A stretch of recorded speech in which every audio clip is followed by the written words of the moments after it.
साहित्य संगीत कला विहीना, साक्षात पशु पुच्छ विषाणहीना। राजा भर्तृहरि की यह उक्ति कलाओं की अमर परिभाषा बन चुकी है। राजा भर्तृहरि भारतीय लोक कथाओं के लोकप्रिय नायक रहे हैं।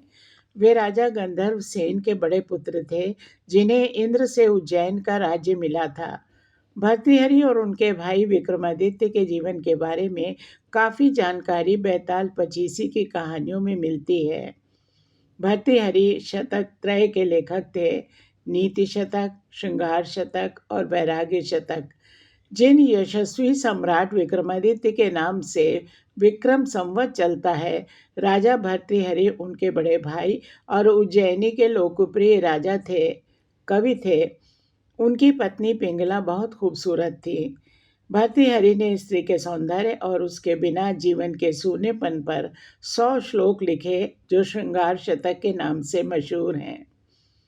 उनके राज्य में एक ब्राह्मण रहता था, जिसने अपनी निस्वार्थ पूजा से देवता को प्रसन्न कर लिया। देवता ने उसे वरदान के रूप में अमर फल देते हुए कहा कि इससे वो लंबे समय तक युवा रहेगा। ब्राह्मण ने सोचा कि भिक्षा मांगकर जीवन बिताता हूँ, मुझे लंबे समय तक जीकर क्या करना है। हमारा राजा बहुत बढ़िया है, ये फल उसे दे देता हूँ।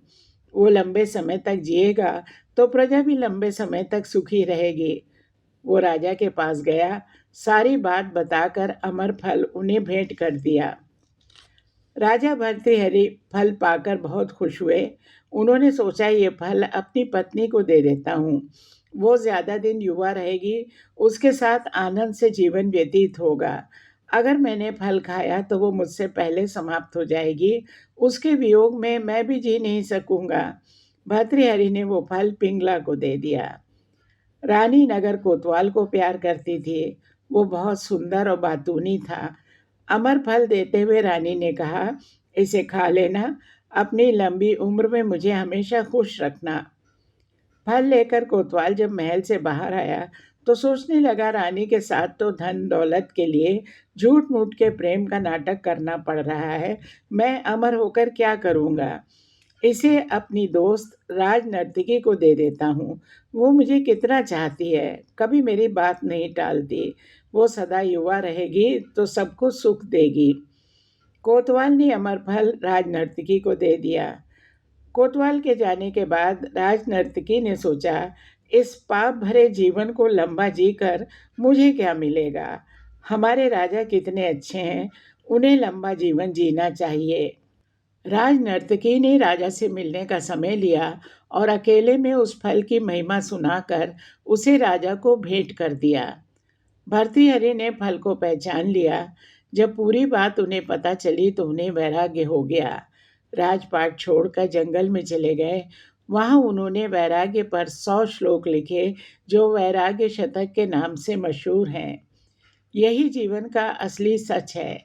व्यक्ति किसी से प्रेम करता है तो चाहता है वो व्यक्ति भी उससे उतना ही प्रेम करे, लेकिन विडंबना यह है कि दूसरा व्यक्ति किसी और को चाहता है। ये शाम न विद्या न तपो न दानम, ज्ञानम न शीलम गुणो न धर्म, ते मृत्युलोके भुवि भारभूता, मनुष्य रूपेण मृगाश्चरन्ति।